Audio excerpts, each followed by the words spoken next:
तो चलिए बढ़ते आगे। साईं बाबा पर दिए बयान को लेकर बाबा बागेश्वर एक बार फिर लोगों के निशाने पर आ गए हैं। धीरेंद्र शास्त्री के खिलाफ मुंबई के एक थाने में शिकायत दर्ज कराई गई है।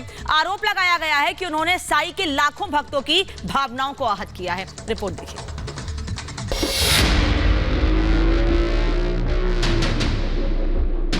फिर विवादों में घिरे धीरेंद्र शास्त्री।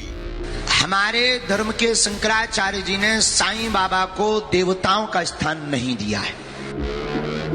हिंदू राष्ट्र की घोषणा के बाद बागेश्वर सरकार पर नया विवाद। हमें अभी कई दिनों से आभास हो रहा, जो हमारे पास ये बात हम इसलिए पहले बोल देते हैं कि कल के दिन आप कहोगे गुरुजी आप दुनिया का पर्चा बनाते हो, अपना पर्चा नहीं बना पाए, इसलिए हम पहले ही आपको अवगत करा देते हैं।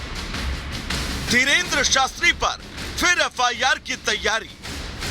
पहले चमत्कार, फिर हिंदू राष्ट्र का ऐलान, इसके बाद संत तुकाराम पर विवादित बयान।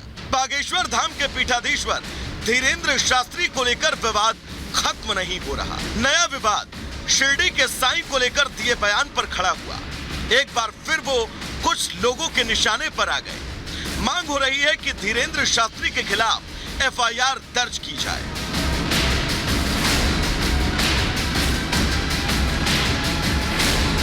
धीरेंद्र शास्त्री के खिलाफ किस किस ने मोर्चा खोला है, वो जानने से पहले विवाद की पूरी तह तक जाते हैं। एमपी के जबलपुर में धीरेंद्र शास्त्री की कथा चल रही थी। इसी दौरान एक भक्त ने साईं बाबा पर सवाल पूछा, जिसका जवाब देते हुए धीरेंद्र शास्त्री ने कहा साईं बाबा भगवान नहीं है। शंकराचार्य ने साईं को देवता का स्थान नहीं दिया। शंकराचार्य की बात मानना सनातनियों का धर्म है। हमारे धर्म के शंकराचार्य जी ने साईं बाबा को देवताओं का स्थान नहीं दिया है, और शंकराचार्य की बात मानना प्रत्येक सनातनी का धर्म है, क्योंकि वो अपने धर्म के प्रधानमंत्री हैं। और कोई भी संत, चाहे हमारे धर्म पंथ के हो, धर्म के हो, चाहे वो गोस्वामी तुलसीदास जी हो या सूरदास जी, संत हैं, महापुरुष हैं, युग पुरुष हैं, कल्प पुरुष हैं, लेकिन भगवान नहीं है। धीरेंद्र शास्त्री का वीडियो सामने आते ही विरोधियों ने अब उनके खिलाफ मोर्चा खोल दिया है। शिवसेना उद्धव गुट के नेता राहुल कनाल ने बांद्रा थाने में शिकायत दी। आरोप लगाया कि उनके बयान से साईं भक्तों की भावनाएं आहत हुई हैं, उनके खिलाफ एफआईआर हो। उद्धव गुट ही नहीं, कांग्रेस भी बागेश्वर सरकार के खिलाफ खड़ी हो गई। कांग्रेस नेता रोशनी जायसवाल ने कार्रवाई की मांग कर डाली। धीरेंद्र शास्त्री जी ने फिर से विवादित बयान दिया है, और इस बार विवादित बयान दिया है हमारे साईं बाबा पर। उन्होंने कह दिया है कि साईं बाबा कोई भगवान नहीं थे, गीदड़ की खाल पहनने से कोई भी शेर नहीं बन सकता। आपको कितने लोग फॉलो करते हैं धीरेंद्र जी, और आप इस तरीके के विवादित बयान देते रहते हैं अपने आप को लाइमलाइट में लाने के लिए, और इस बार आपने हमारे भगवान साईं बाबा पर इस तरह का विवादित बयान देकर बिल्कुल भी ठीक नहीं किया है। बीजेपी के कुछ नेता भी धीरेंद्र शास्त्री के बयान से सहमत नहीं नजर आए और एक्शन की मांग की। धीरेंद्र शास्त्री के बयान की, साईं बाबा के बारे में उन्होंने जो बयान किया है उस पे मैं तो उसकी पूरी निंदा करता हूँ, उनका मैं निषेध भी करता हूँ। कांग्रेस या फिर उद्धव गुट ही नहीं, धीरेंद्र शास्त्री के विरोधियों की लिस्ट काफी लंबी है। एआईएमआईएम नेता इम्तियाज जलील आरोप लगा रहे हैं कि धीरेंद्र शास्त्री सुर्खियों में बने रहने के लिए बस ऐसे बयान देते हैं। ऐसा पहली बार नहीं है जब धीरेंद्र शास्त्री को लेकर सियासत गर्म हो। इसके पहले संत तुकाराम पर बयान देकर भी वो विवादों में रह चुके हैं।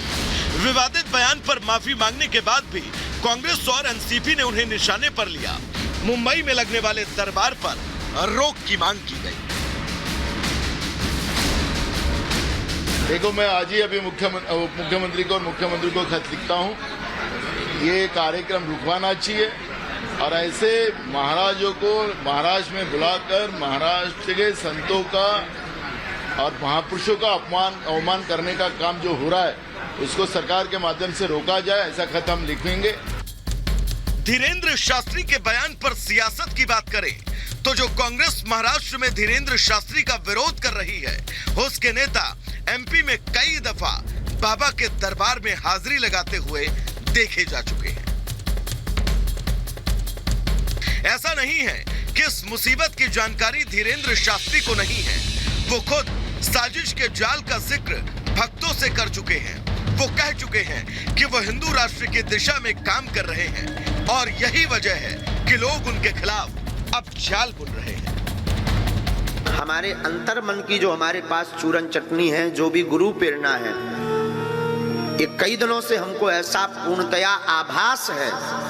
और जो छोटी बड़ी बड़ी घटनाएं, जो प्लांटेड लोग हमारे सामने आए, जो षड्यंत्र किए गए थे बागेश्वर धाम के लिए, हमारे लिए, हमने सबको नजरअंदाज किया और आगे जीवन भर करते रहेंगे। धीरेंद्र शास्त्री के खिलाफ पहले भी महाराष्ट्र में अंधविश्वास फैलाने का केस दर्ज हो चुका है। इस केस में पुलिस धीरेंद्र शास्त्री को क्लीन चिट भी दे चुकी है। अपने पर्चियों और विवादों को लेकर लगातार सुर्खियों में रह रहे धीरेंद्र शास्त्री कई बार भारत को हिंदू राष्ट्र बनाने की बात कह चुके हैं।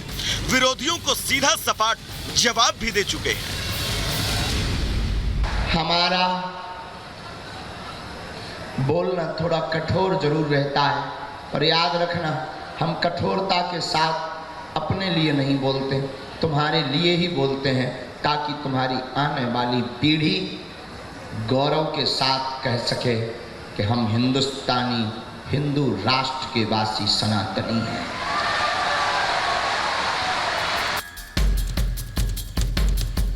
हिंदू राष्ट्र की बात करते ही सियासी दल उनका कनेक्शन बीजेपी से जोड़ने लगते हैं, लेकिन बाबा ने अपनी अलग ही पार्टी बताई। हमारी खुद की पार्टी जब बनी है, हम किसका सपोर्ट आपकी पार्टी? खुद की पार्टी हमारी। ये कौन सी बहुत पार्टी? प्राचीन पार्टी है, 1 अरब से ज्यादा साल पुरानी अब पार्टी है हमारी। ये आप कहाँ जा रहे हैं? आप मैं सब कौन सी पार्टी? बजरंगबली पार्टी, जिसका नारा है बजरंगबली की पार्टी, हमारी बहुत पुरानी पार्टी। उसका नारा जो राम का नहीं, वो किसी काम का नहीं। चुनाव चिन्ह मुकद्दर है, vote for you my dear. Dhirendra Shastri जिस विवाद में इस बार फंसे हैं वो कोई नया नहीं है।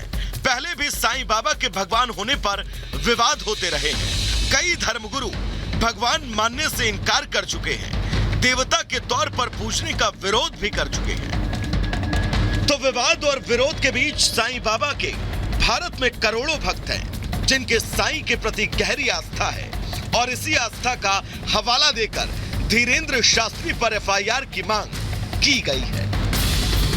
Bureau report, Republic Bharat.